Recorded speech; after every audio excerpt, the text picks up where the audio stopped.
All right. We are. It's the pre-show, y'all. Yeah. The pre-show for this incredibly not safe for modern readers comic book set. Oh yeah.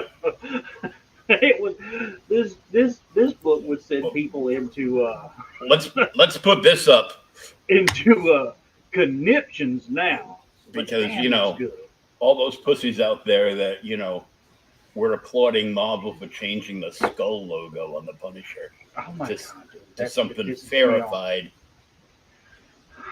I did not pick up the new Punisher series, and I do you realize I've got like almost all the Punisher comics, and I did not pick up the new Punisher series.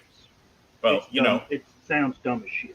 like I like to say, tampon sales are up because this country is full of a bunch of pussies now. Oh lord, not so tough. All right, so finally did come in, but that's our book that we will be reading tonight. And I had to and actually, the following book as well. yes, well, I don't have it one because it's in the collection there. I bought this. I had to buy it off eBay because I couldn't find it. I looked for this book everywhere, Mm-hmm. and because I just needed it to complete my run. But I had a really nice copy of six, and it come with another copy of five. Nice. And then I know last week I didn't show anything, but I got I've been picking up early Moon Knights Mm-hmm. with Sinkwitz. Um, there's a number six. I got a 15 that has this sweet ass cover on it. And my buddy actually gave me this. Uh, but what's really special about this, besides it's the power of Warlock number one? Good lord. What? What? What? What a dick.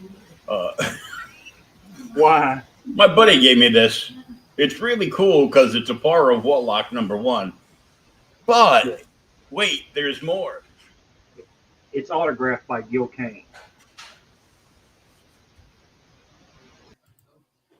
Thomas had to go.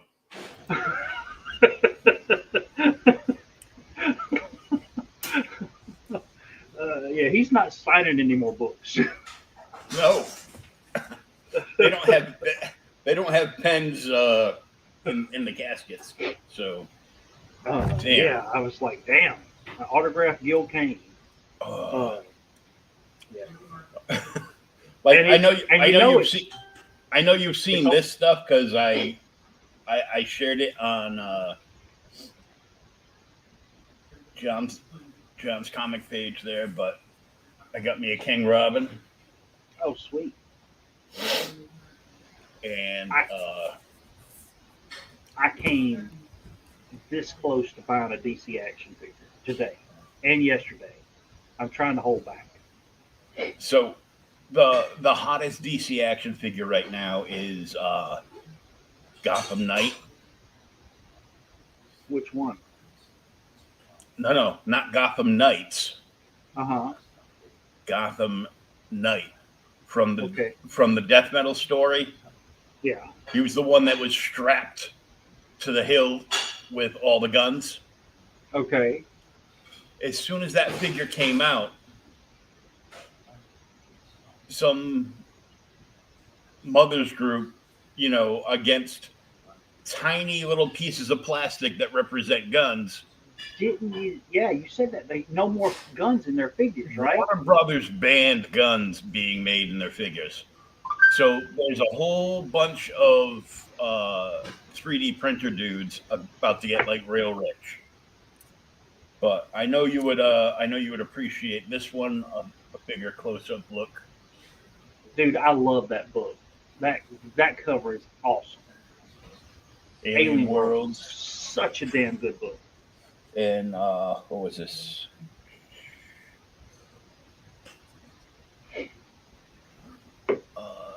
That is in very fine near mint for I paid like $4 for it. That's $4 well spent. That's a good book. And The then art's good, everything. for $2 in fine, very fine a 2000 AD monthly from Eagle Comics, #2. Oh, sweet. That's a nice cover. Judge Jeff and Oh, it's Judge the Batman Who and, Laughs, otherwise and, known as Judge Death.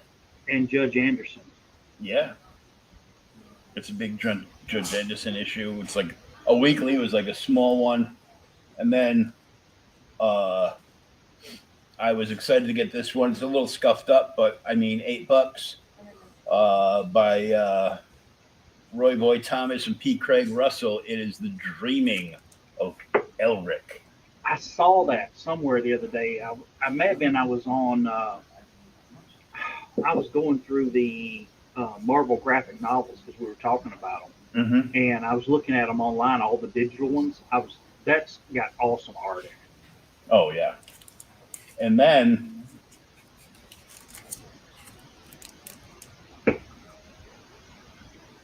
I did not see that one. What number is that one?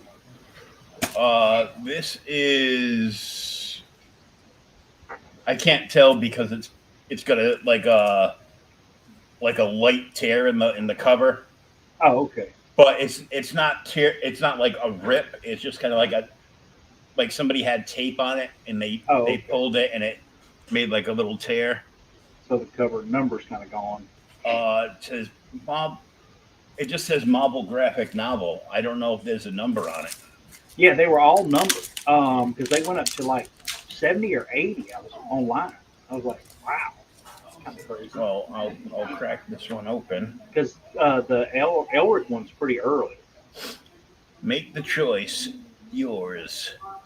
Soldier, when the time draws nigh, a bright day to live, a gray day to die. Yeah, the little snake people from Alien Legion were cool.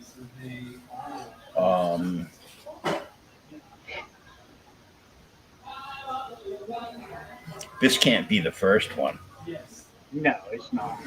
The first one is Death of Captain Marvel. This isn't numbered though. Let me look it up. See if I can find it right quick while we're doing that. Yeah, I didn't realize there were that many Marvel graphic novels.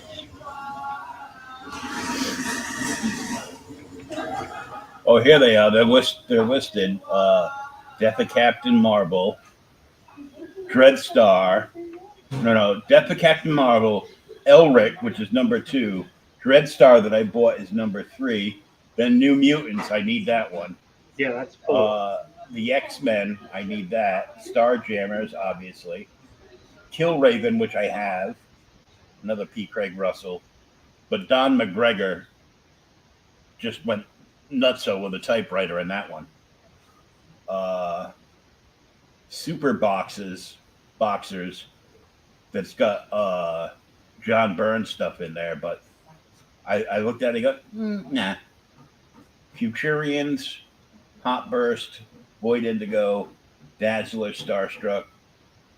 Swords and Swashbucklers would be good. That's Bill Mantlo. The Raven Banner, Aladdin Effect, Revenge of the Living Monolith, The Sensational She-Hulk. I've got Revenge of the Living Monolith. Oh, nice. Conan the Barbarian and the Witch Queen of Acheron. I've got that one. Greenberg the Vampire from J.M. DeMatteis. Okay. Murata the She-Wolf, The Amazing Spider-Man, and Hooky. I got Hooky. Into Shambhala. Daredevil Love and War. I used to have that one. I've got that one. That's Miller and Sikowitz. Yep. And Dracula, A Symphony of Moonlight and Nightmares. This one's not even listed. It just says Marvel graphic novel. But it is not a copyright by Marvel Comics. It's a copyright by Carl Potts. Really? Yeah, online it's showing that they are. If I can get rid of all these damn pop-ups. Yeah, Marvel graphic novel, The Alien Legion, A Gray 70. Day to Die, copyright 1986, Carl Potts, all rights reserved, No part of this book may be printed, blah, blah, blah, blah, blah, blah, blah. All prominent characters appearing in this book and their distinctive likenesses are trademarks of Carl Potts.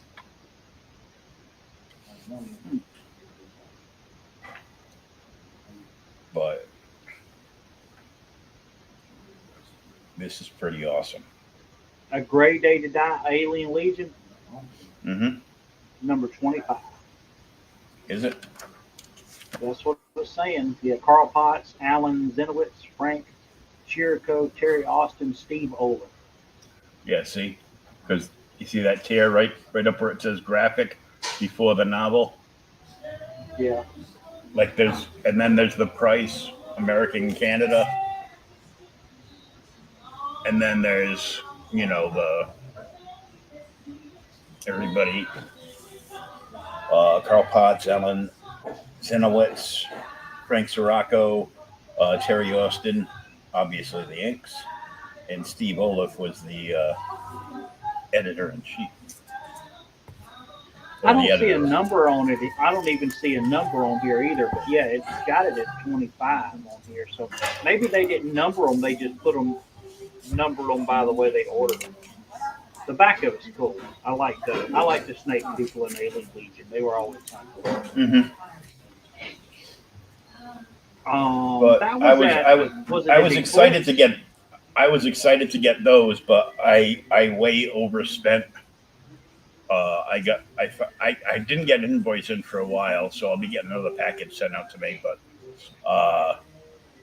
yeah, my invoice came in from them for $165. 165. Holy crap, dude. Well, I bought 4, possibly 5 Treasury editions. Uh-huh. I bought Shazam. I bought Buck Rogers in the 25th Century. I bought Star Wars Treasuries 1 and 2. I got the Whitman of number 1. Yeah, you told me that. He had a perfect copy, like a near mint copy of number 1 that was printed by Marvel of the Treasury, and it was in perfect condition. And he was like looking for 7. He goes, "Did you want the Marvel one or the Whitman one?" I go, "Whitman." It didn't take me no time. I go, "I'm pretty sure I don't have $75." The Shazam one I bought was the photo cover. I tried to get him down to 20 on it. He's like, "Oh, I can't on that. I can do 25 if you want." I go, "Oh yeah, as long as he's not doing a deal." Oh, you just lost the book. I'm doing something else while we're talking. Okay. If they're doing like a 25% off sale, yeah, they won't do any deals whatsoever. But if it's because it's already a deal, kind of, because they're doing 25%. Yeah, because sometimes they'll put like that entire row of Star Trek Gold Key put out. Yeah, like that wasn't on sale. I should have been like, "Can you do those all for like? Can I get something on that?" Yeah. Most of them were already low, but I'm like, there was like the $15 and the $23 one. So I've gotten to the point where I ask for discounts where I'm at. Deal with it. All right. So is this the one you almost bought? Yes. This is the one I almost bought. Just because it looks absolutely badass. Mm-hmm. And the thing that kills me about this is I know that they were like the original Red Hood when he come out back when the Judd Winnick was writing Batman. Mm-hmm. He was like, I don't want to say a more violent version of the Punisher, but a more violent version of the Punisher. Mm-hmm. And now they've they've turned him into, the anti-hero, vigilante, good guy or whatever. Yeah. I don't want or as I like to say, they've turned the Red Hood into a soy boy. Yeah, I mean, I don't. I want the original version. I mean, when he was killing people left and right. That series, when you even see the show, the Red Hood movie, and Hmm. he's screaming at Batman about how does this piece of he's talking about the Joker, how is this piece of shit still alive after what he did to me, and you didn't Hmm. kill him? How is he still alive? Just I don't know, man. That's what I And just that's why this figure has 2.25 stars instead of five, because the Red Hood, his his only weapon were guns. yeah. Oh, and he doesn't have any guns. There's no guns. I didn't notice that in the figure. Well, if you click the next picture, Let me go back. Oh, he's got a damn crowbar. he's got Joker's crowbar. Oh my god. Really? It's like, how are you going to carry around the weapon that killed you before they brought you back, because it's comic books. I didn't even notice that. So he doesn't have any guns at all. Nope. Nope. And they were gonna make him with guns because you see his hands have got the pistol grips. Hmm. And instead of course Warner Brothers got mad, they stuck the damn crowbar. Well, Yeah. no guns aside, that still looks badass. But I can see why people are a little upset with it. Because You, yeah, that's what his weapons were. and I saw a thing today. One of the newest pre-orders is they're doing Grifter from Wildcats. They put this thing that looks like a telephone in one hand and a big sword in the other. Did Grifter even use a sword? I can't Nope. remember. He Nope. did? No, he No. did. No.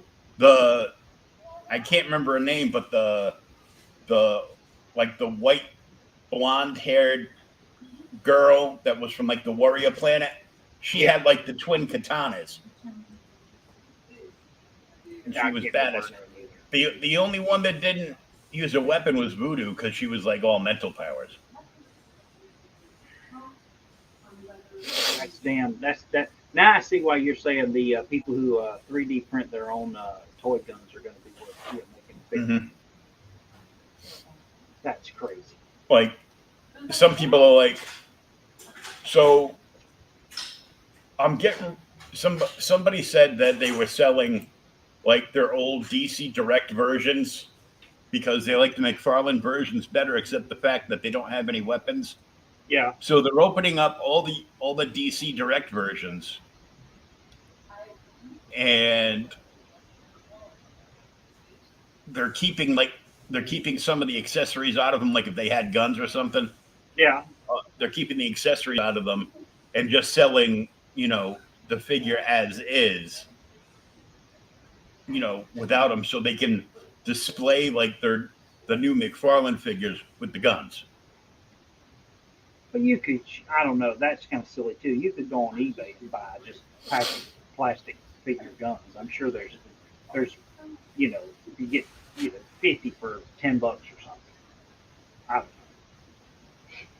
I don't know. Some of the little figure accessories and weapons are expensive. I know I got a buddy that deals in toys pretty hardcore, Mm-hmm. and I've seen him sell little like bat. You remember the bats from GI Joe? Mm-hmm. Some of their little figures, and it'd be like $50 for just two or three little pieces. I'm like, that's it. And I remember playing with them damn things when I was a little like, man, these things are so cool. So I don't know why it's showing the screen, the color on our comic there, kind of like breaking it down. I guess that's pixelation from the internet or something. But Yeah, it's got a nice gray cover. yeah, it was probably like, because I noticed that like on the inside of the books too. Mm-hmm. It was kind of like, you know, looked like it was just bad scans or something. So, Yeah. but The inside seemed okay when I was reading it. I have to go look at it again now. So yeah, Punisher number 6, volume This is volume 1 of the ongoing from '87, I believe it is.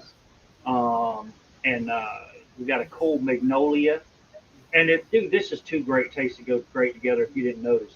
But Nolan, I think, does all of the inking in this book. Mm-hmm. I'm like, really? So Magnolia and Nolan cover. There's a Punisher in like a landfill with a freaking gas mask that he doesn't wear in the comic, people. The land, but it looks good on the cover. Yes, it looks badass on the cover. But before we dive into that, yeah.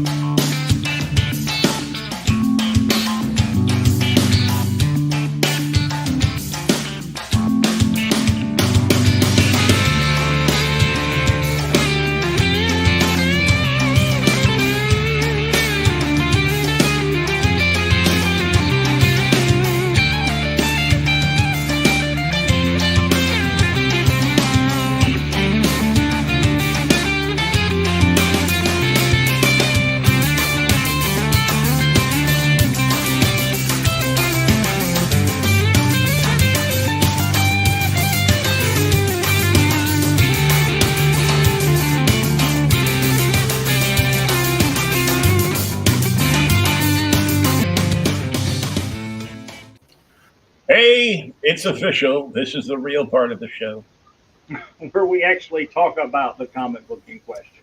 Yeah, we're done with showing off stuff for now, and oh yeah, the pissing and moaning. So, well, no, we're not really done with the pissing and moaning. That's what the whole show's about. But we are here to dive into issue 6 and 7 of the Punisher, the first ongoing series.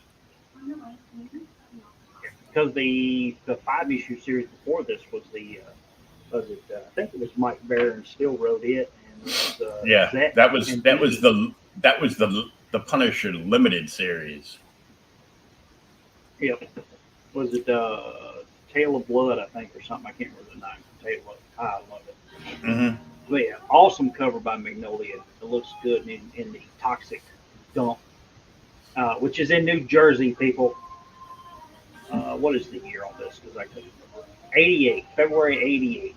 Punisher. They got volume 2, but it's volume 1 limited of the regular series. It was my graduation year. Was it? Yeah, I graduated a few years after this. What's funny about this series is, and maybe to me, because it's been a while since I've read this, and I remember them so well because they just stand out in my memory. But as you read, the Punisher's evolved so much over the years, especially with Ennis and like Aaron, when Aaron wrote him. Oh, yeah. He doesn't sound like this anymore. The original Punisher books are almost, and that's where the whole Punisher War Journal series comes from, is they have this very, I don't know, military style, narration to him, and he starts always, the Punisher War Journal, at the warehouse, where he lives, and he kind of lets you know what he's doing. And the book opens, and essentially he's, he tells you he's living in a warehouse now that he's kind of bought and set up through through Microchip, his partner, and nobody really knows he lives here. And he gets waked up in the middle of the night or morning by the sound of the garbage truck, and he's like, "Oh, it's just a garbage truck, no problem."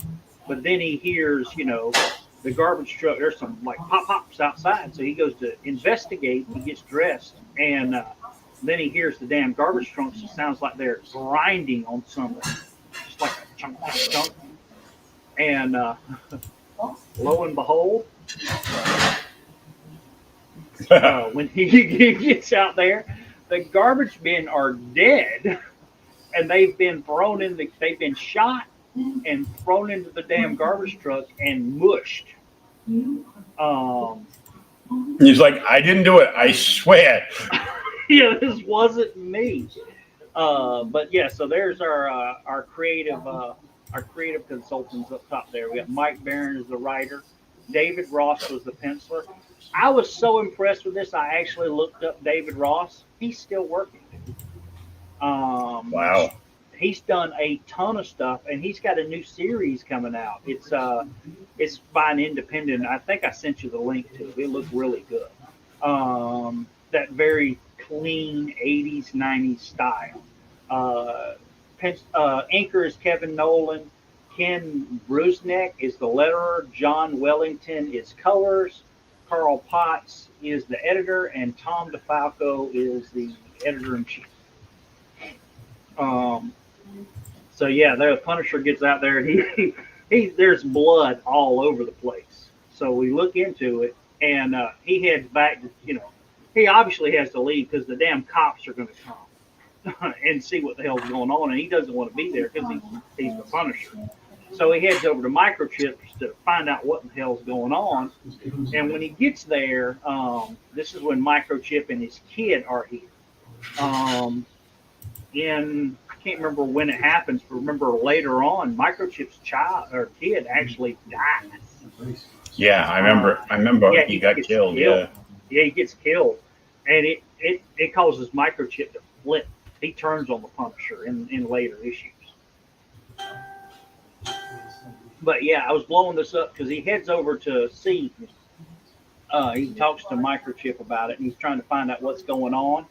And he finds out that there are actually two rival mobs that are trying to control the garbage and sanitation pickup company in New Jersey. So they're actually fighting over turf and have started killing each other's garbage men to send send a damn message to the other one. So the Punisher decides, well, let's go and we'll just go ahead and end this right now. I'll go out and kill all these mobsters because I don't give two poops. And he heads out to the Unison compound. That's one of the rival, like I said, mob bosses, gangster bosses that are trying to muscle in on the garbage disposal unit. And he heads out with a rubber blanket. And of course, they are in some junkyard, so there are some dogs that he knocks out. And it's kind of cool because here, he's all militaristic and very, no nonsense in the earlier books. And he tells you here, he says he's kind of sorry the dogs are going to they're going to feel terrible when they wake up. And I don't like to cause animals pain. It just gives you a little insight into who the early Frank Castle was. Mm-hmm. So after he does that, he makes his way to the warehouse where he starts eavesdropping. And, he's listening to him complain about, doing this and that. And they're all arguing over, go out and who's the lieutenant. And we got to go move this, pick up this garbage and do whatever. While they're all arguing about what they have to do and what the boss is sending them to do, the Punisher is not really paying attention. And one of the guards, makes a slip, slips up behind him. Because he was looking for the dogs, and the dogs aren't there anymore because he knocked them out. Which Punisher just kills this guy, throws his knife and puts it in his throat. After that, he moves out because there's actually two guards. So the other guy starts after him with a. You could tell this book is 80s because you remember all the 80s movies we used to watch, Miami Vice, all that. Everybody had an Uzi machine gun.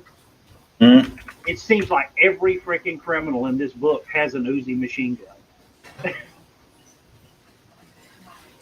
Yeah, they've all got automatic weapons and. Yeah, this is all 80s.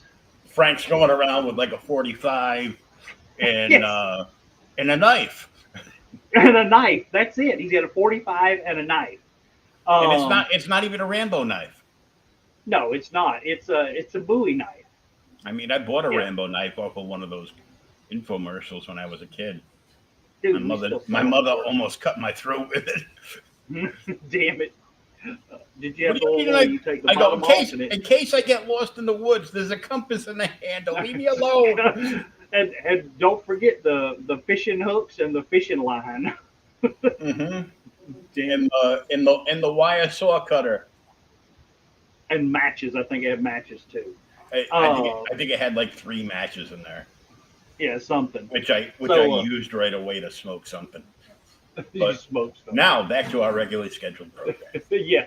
So Punisher kills this guy, and of course, after the guy fires at him and misses, and there is a second security guard who has an Uzi machine gun and unloads on the Punisher, who dives behind some damn, some steel drums, and then makes his way to the roof to kind of, ambush With the guy. the bat rope. It's the Punisher rope, but yeah. So he gets up there and then he shoots the guy, and after he shoots him, he drags him inside. He goes and drags both guys inside because he says it'll be easier to go through their pockets and such out of sight. So he does, and he finds out, And the thing is this is old school Punisher. How he got his money and all of his equipment in the early comics is he stole it from criminals. He'd kill them and take all their money. So the guy's got $6,000 in his wallet. He puts it up, and or as the government would say today, we've reimagined a purpose for your money. Exactly. So he takes the money, some weapons, and then he starts going in and looking around the freaking warehouse. And lo and behold, there's a Geiger counter in the warehouse. And it is going nuts. Yes, it's going off. So he's like, okay, something's up. At first, though, what's cool is when he sees it, he says that, and I thought about looking it up, that decaying garbage, I think it's true, decaying garbage actually gives off low levels of radiation, is why they have it around. Mm-hmm. But I have not looked that up. But so he's in there, and the damn phone rings. And he picks it up, and, he's trying to, he sees Mustard. Hey, how you doing? He's covering his face, and he says, hey, what's going on? He says, the dog's caught a scent of something. He says, well, I called you to get out here. Get over here real quick. He says, I called you, Harry. Get out here right quick. He wants you to make up a pickup tonight. And the Punisher tells him, he says, okay, I'm on my way. And the guy's like, you're not Harry. Who are you? Who are you? But he just hangs up. So when he does, he hangs, Punisher heads back to Microchip's place with his kid. And they kind of track it down. And they have to go to, he says, I've got the whole route. They have to go out to another New Jersey dump site. And they're going to head there. And this is pretty cool because this is way before, Google Maps or anything. He actually draws the damn map out. And he's like, you want me to go over with you so you don't get lost? And Frank's like, no, I can read the map. So he heads off. But, dude, you remember driving. I remember I bought the one that was laminated. And you get lost. And you're like, where the hell am I at? Find two roads that go together so we can do it. It had the little, on the side of it, had the key to tell you what quadrants you were in. I need to get one to see if my kids can read a map. I would always get my driver lost because I used to when I was a kid I worked for Sears Carpet Cleaning Company.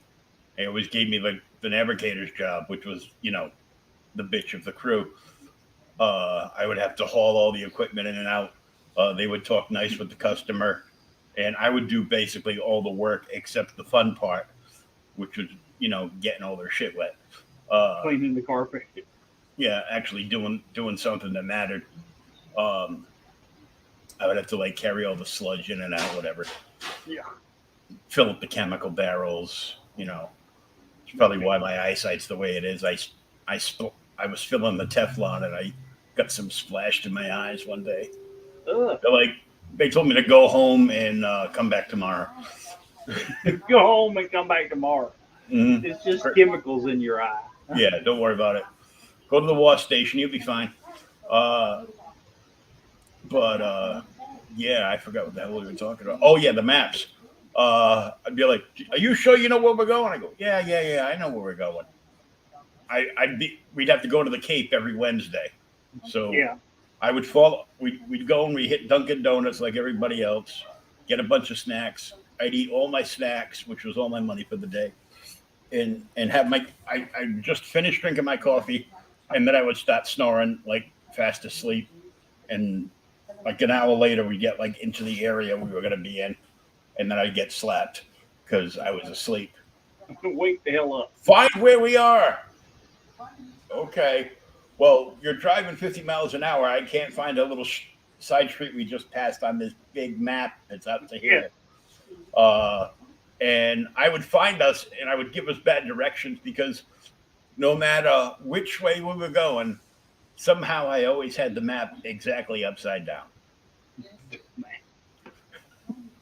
So we were going the Bass Ackwood way. Damn it. I didn't last very long. Crap. All right, so Punisher heads out to New Jersey to check out what the hell's going on here at this dump site where there's radioactive, maybe some radioactive material or something, and he finds out that he's got to meet this guy, Yasir, and see what the hell's going on. So he heads out, and he has this is cool. Batman hadn't got one of these, buddy. He's got an actual freaking pole vault that he can unfold and use, and he uses it to pole vault over this damn fence.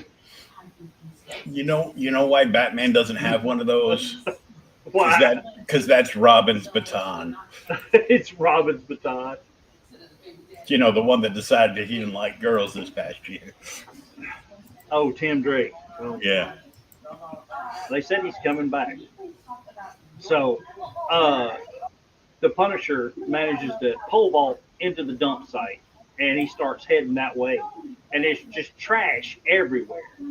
And, of course, he's got the little Geiger counter, which is just going crazy. And then he stumbles upon all of these containers of, some kind of chemicals and all kind of other junk. And he even finds a damn human skull out here. So they're not only that, they're dumping bodies. Mm-hmm. He has no idea what the hell it is. And then finally the guys start showing up. And so they meet this one of the guards, and these two, you can obviously tell they're Middle Eastern men. One of them's wearing a turban and the other one has a fez on. So the Punisher's like, one of these guys has got to be Yasir. So he starts, watching and listening to what's going on. And when the guys get in there, they start making they're talking to the boss here now. And Yasir tells him, he says, I was only going to deal with Mr. McGray or Mr. Hera.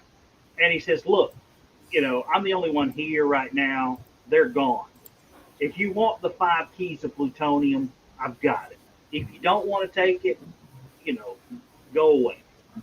And obviously the two, like I said, the two Middle Eastern men, they speak in Arabic, so nobody knows what they see. That's why it's all like that. And they decide, we'll take it. So you see her hands over the money, and his partner picks up the plutonium, which is in some kind of container. I guess for just transport. And when he picks it up, the Punisher decides he needs to make his move and stop this because this is not good. And he breaks in. And when he breaks in, the other guy, who we find out later is called the Mountain, actually throws this damn plutonium at the Punisher, who smartly hauls ass away from it. Yeah, the container that just happens to look like one of those old roast pans our mothers would have had.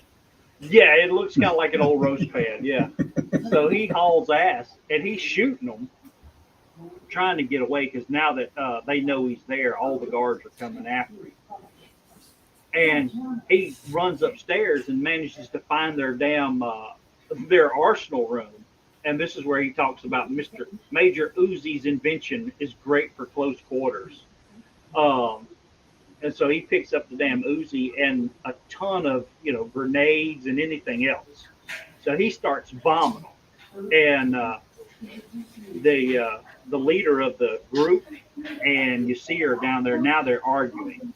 And he's like, hey, we want to get out of here. I have no vendetta with this guy, whatever. You need to take care of him. And like I said, in the whole argument, the mobster's like, look, this guy's a loose cannon. We've got to get rid of him too. And they go to head out in some cheap ass ugly car, but lo and behold, the well equipped mob has a rocket launcher. The Punisher uses to blow the damn car up. It was the 80s. There was nothing but cheap ass cars. Yeah, so he blows up this damn car with a rocket launcher, and the guys make another run for it. And he manages to kill everybody, and or kill enough people to get away. And he jumps from this damn second-story building onto the top of the garage truck or garbage truck. At which point he yells, "Rambo's a pussy." Damn it! And of course they're still arguing, and just left and right. And finally, the Middle Eastern men are like, look, we've got to get the hell out of here. And he says, we don't have a car right now. We'll have to walk through this. And the mountain is like, I cannot walk through this garbage. He says, okay, so we'll find another car. And they finally do. They find a car, but our story goes back to now one of the guards has made it out, and they're trying to go after the Punisher. And he tracks him down.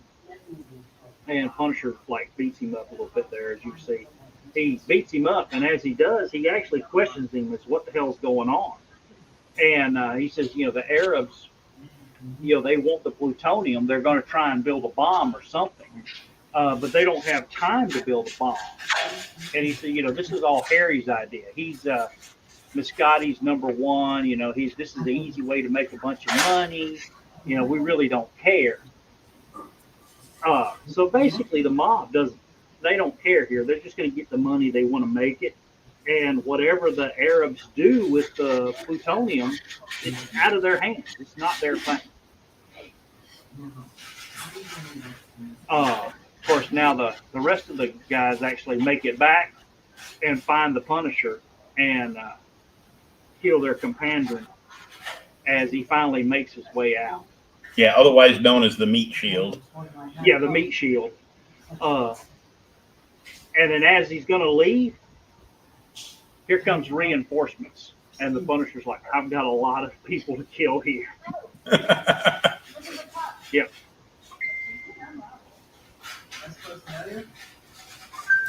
Bum, bum, bum. Bum, bum, So, yeah, they come running in. And the next issue is Wild Rose. And so this is the one that I thought too, really. It's just so, I don't say foreshadowing, but it's rough. Yeah. Number 7 is our next issue because the two stories link together. And the whole story is the Punisher trying to stop, we will say terrorists, but Arab terrorists from doing something with this plutonium they got from the mob. That's the actual short and sweet of it. Well, yeah, you might not want to say terrorist, but it says terrorist right on the cover. Yes, nuclear terrorist over Times Square. Yeah, they're not playing. All right, so that's issue 7 from this would have been March '88. We've still got Mike Baron, David Ross. Now we swapped out inkers. No longer do we have Nolan. We've got John Beatty. We are not going to complain about this. Ken Brusnick is still the letterer. John Wellington's still colorist. Carl Potts, and then Tom DeFalco. And I love, there's our thing. His Punisher War Journal. The war has brought me to a landfill in New Jersey where two rival mobs, the Rossettis and the Mezzotis, have come to settle their differences. I'm caught in the middle. And then I don't know, but this is like, we were reading early Batman for the podcast a while back. And it's like every issue we read of the early Batman, he always talks about my parents, got killed in an alley, blah, blah, blah. And I sought vengeance over all the old ones. Same thing here with the Punisher. 10 years ago, two rival mobs met in Central Park. They killed my family. Now I kill them. But so we see him running in, and we see the Punisher has a rocket launcher that he's going to use to blow the hell out of these guys, which he does. There goes my last rocket. Too bad. I wasn't expecting this part. So he blows up the damn warehouse, and of course here comes the other gang members in their jeeps. What's his?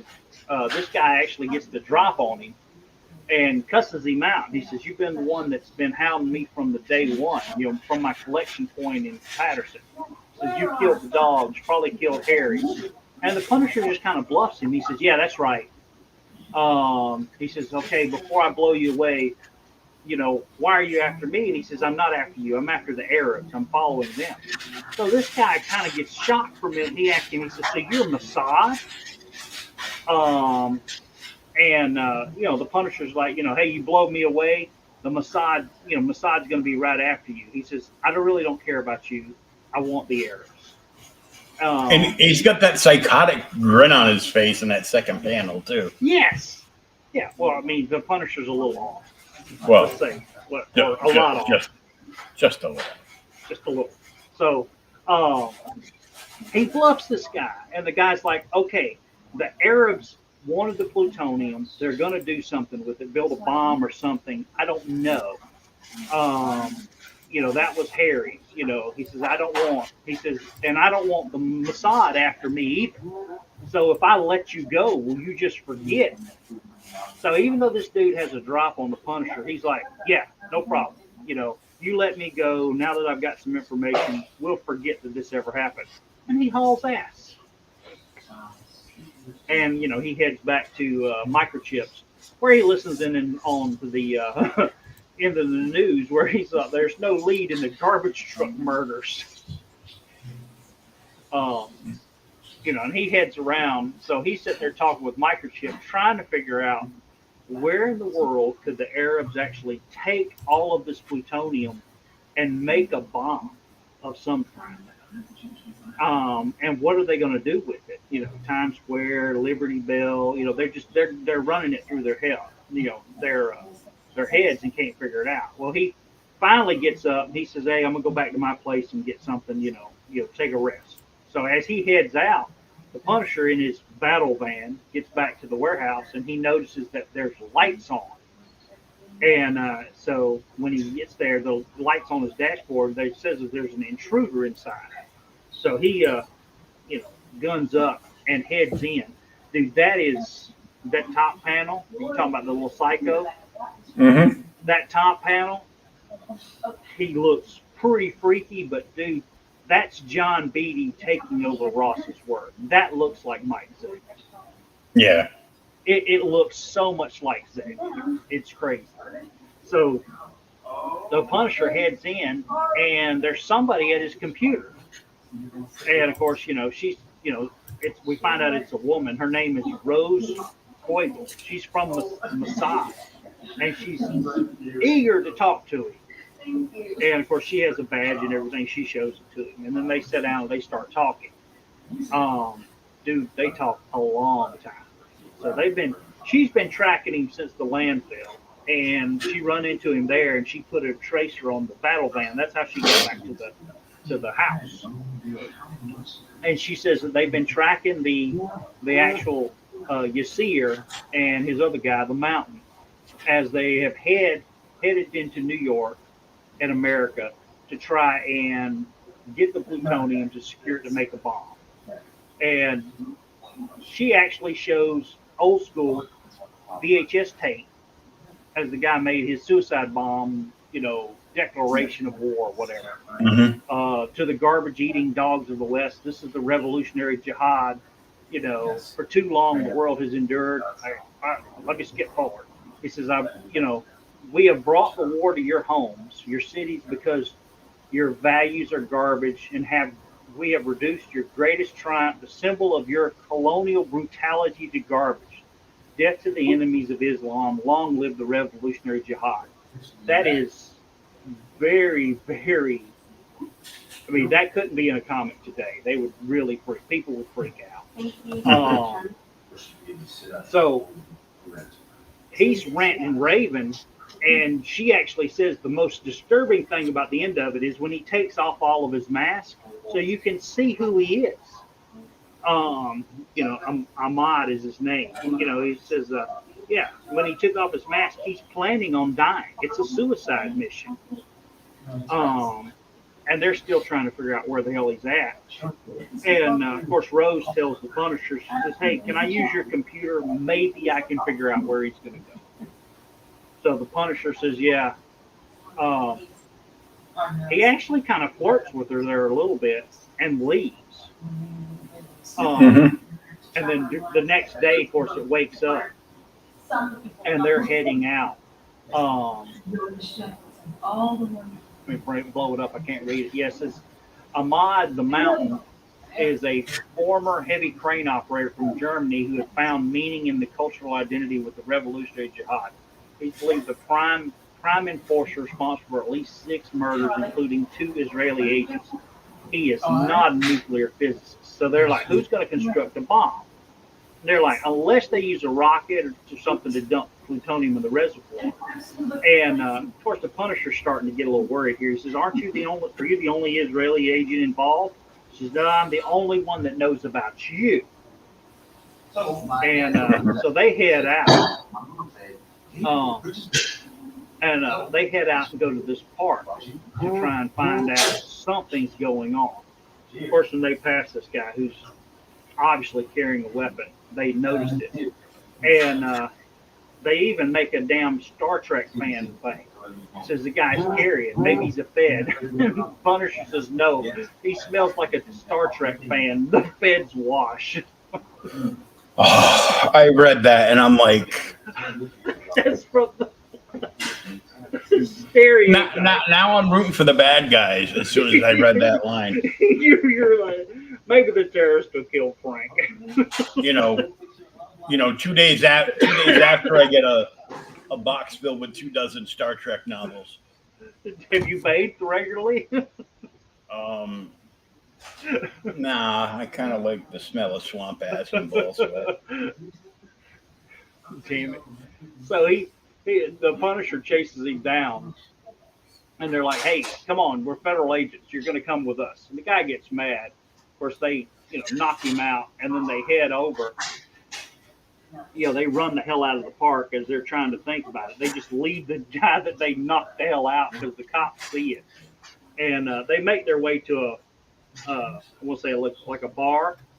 And when they get to the bar, they're sitting there trying to eat and they're watching TV. And says, "I don't understand how they could do anything." And the guy goes, "Hey, here's their, this concludes all the evening's festivities here at Philadelphia Liberty Hall. Renovation of Times Square is complete, and what a better way to celebrate than with David Maverick's All-Star Revival of 1776. So they're listening to the news, and it's going on what's actually happening in the town. And when it does, Punisher and them still thinking about what the hell, where are they going to strike? We know what they're going to do. We just got to figure it out. So they head out and go to another waste facility to try and see if they can find any more information. Of course, and they get the drop on these losers because the Punisher's actually got him some help now. Toss all your weapons on the floor. We don't want to kill anybody. We're just gonna, get some information from you. Of course, they make moves on them all, and Punisher knocks the hell out of this one guy. And lo and behold, on the wall is a damn big old blow up of a tower there. And it doesn't say what tower it was. I can't remember. So he's an enforcer, heavy machinery. Oh, they're talking about the mountain. Yeah, the big one, the Hamid. He says, he's an enforcer. He's into heavy machinery. He says, yeah, he choked out of the garbage trucks and compressors. And, of course, Rose is like, "Hey, what's this picture on the wall?" And it is the Unison owns 30% of Gallagher Plaza. And they think it's their big chance to crawl out of garbage and make, they're trying to get legit, kind of like in the Punisher, not Punisher, but in Godfather 2. So the mob's trying to go legit. And as they're sitting there talking about it, Frank actually realizes there's a damn boom crane on the top of the Uzami Towers. So that's what they're going to do. On top of on top of the towers over Gallagher Plaza, um, they're going to do something with the plutonium. So they head out. Of course, they get stuck in damn traffic because it's terrible in New Jersey. And they manage to, whip around the traffic, finally get to the tower. And when they get there, they see the boom crane, and they make it to the top or start heading up that way. And they have to break in because it's still under construction. And lo and behold, they are guards there that open fire on them as they're heading in. Of course, they make quick work of them. And this is the cool part, too. As the Punisher sees Rose kill one of the guards, he actually thinks about actually getting her as a partner. He's like, she's perfect, she's quiet, she'd be a great person to help me with the war. But that doesn't go very far. So they hop in the elevator and head upstairs, and still under fire. They finally make it to the top, and when they get there, Yasir actually has a rocket launcher. He's going to blow up something, but he drops him, and then he says, "So you're Mossad." He says, "You're determined, but you're too late. In a few minutes, the theater down below in the plaza is having a big play, a reenactment of the 1776 play. And when it lets out, Ahmad is actually, because they don't have anybody to make a bomb, and this is what's cool about the book, they're just going to dump the plutonium on the crowd into the plaza. So it's not going to, it's not going to blow up, but it's going to kill everybody in the plaza and ruin it. They have to send people in to clean it up. If you could even clean it up.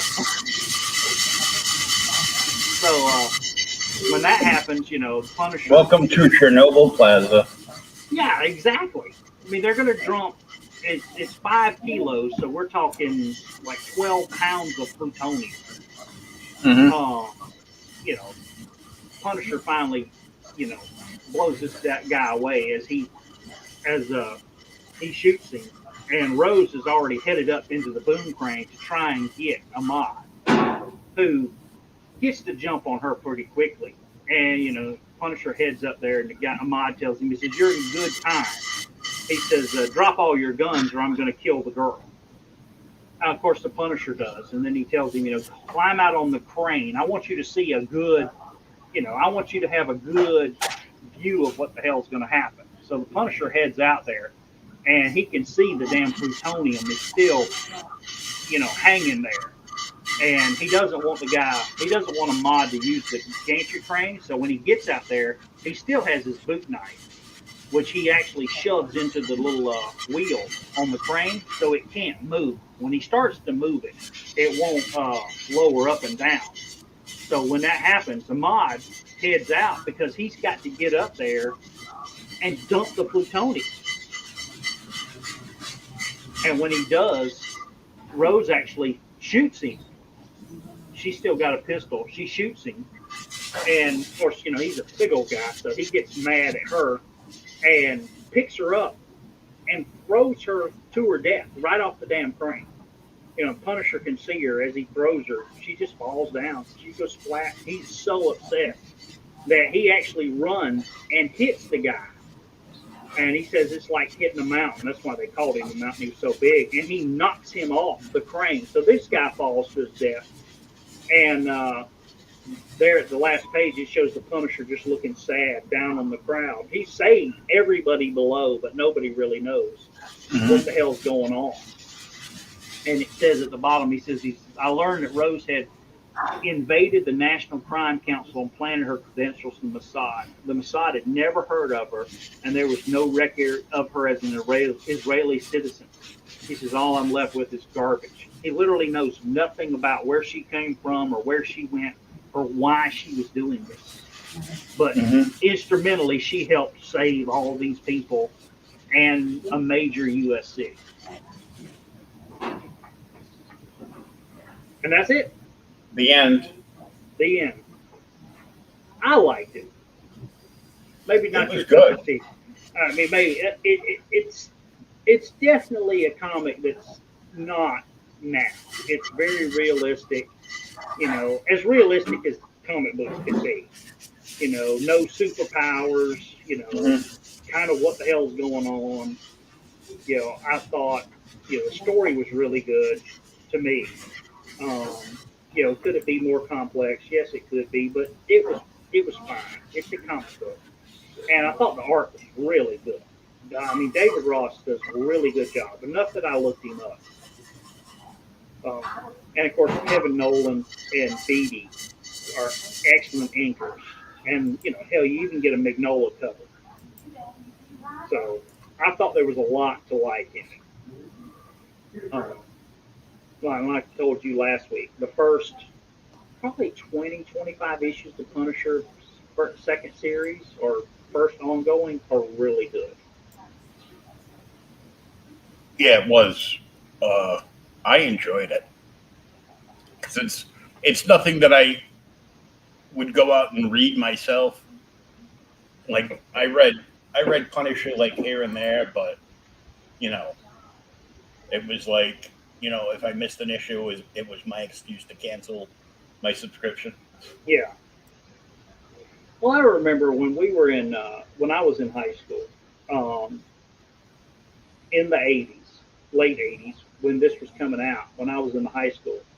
Um, I read kind of what I still read. I read Spider Man, I read Hulk, I read a lot of superhero books, Batman, and didn't really think of the Punisher as a superhero at the time. And I had a friend who's, he's passed away now, but he always told me, he said, "No, dude, you need to read the Punisher. Punisher is very realistic." And he always talked about how the art was so good in the Punisher books. They always use the best artist on the Punisher books. They don't have any crappy artists. And not saying that at this time that all the other stuff had crappy artists. I think this is when McFarlane was drawing Spider-Man. Uh, Peruse was drawing Hulk, and then shortly after that was Frank. And you had Captain America was kind of crappy Yeah. at this time, and then Batman had Aparo was still drawing Batman in the '80s. Mm-hmm. He drew Batman up until mid '90s, I think. Yeah. So that was good. But the thing is the Punisher we had Ross here. The first 5 issues of this series are um, Claus Janson art. It's Zek first, then Claus Janson in the ongoing. Then you got David Ross, and then a few issues after this, like either issue 8 or issue 9, Hamadi starts doing all the art for this. And then Punisher was such a hit that they did Punisher War Journal, and I don't know if you've read those, but like the first 10 issues of Punisher War Journal are all Jim Lee art. Yeah, those were the ones that I actually collected with the War Journal. Yeah, because it's like Carl Potts is the writer, I think, and it's Jim Lee art. Because that's the one where he fights Bushwhacker, Punisher, and Wolverine go after somebody else. I mean, it's great stuff. But they had great artists. Um, I actually looked through a handful of these digitally the other day when I was online. Like I said, you know, about 95, 94, 94, 95, the series kind of tanks like the industry. But yeah, so it took me a little bit to think of this one. Did you think of something you want to read next week? Well, I'm sure I can grab something off the top of my head. Let's do Alien Legion, the graphic novel. Oh, we're going to stay with the Marvel graphic novels. All right, Alien Legion, the graphic novel. Yep. 63 pages. I looked it up a while ago. Oh, great. Sounds good to me. I better get started now. I just saw on a thing that because I love the Cobra Kai series. Yeah. that Chosen from the original Karate Kid movies is returning, and he's going to personally train Eli slash Hawk.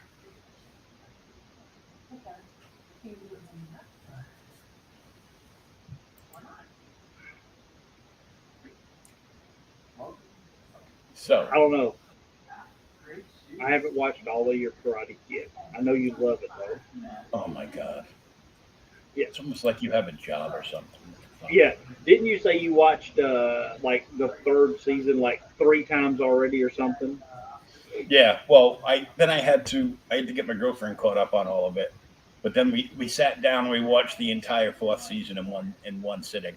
Yeah. So you had to. Oh, look, here, honey, we need an excuse to watch all of this. We sat down and it was so good and just kept getting better and better. So we finished the whole thing in one day.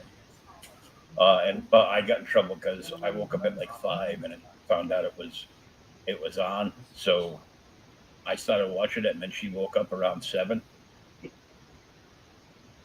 Are you watching it without me? You know that feeling. Yeah. Yeah. So Alien Legion. Alien Legion, number whatever the hell it is. 25. So sure, it's number 1 for me. Yeah. All right. So- I'll get it. Send it over. And we'll be back and do that. Now I'm gonna do some work around here, take out the trash and what have you, and then I'm gonna be back. We had to reschedule Sean's art stream for tonight because the buying and selling of original art slows down at the beginning of the year, and Sean was forced to take a retail job. Oh Lord. You know his pain, so. Oh yeah. Oh yeah. Oh yeah. So until next week, this is Will, And that was Thomas. and we will catch you next time on OK Boomer the podcast.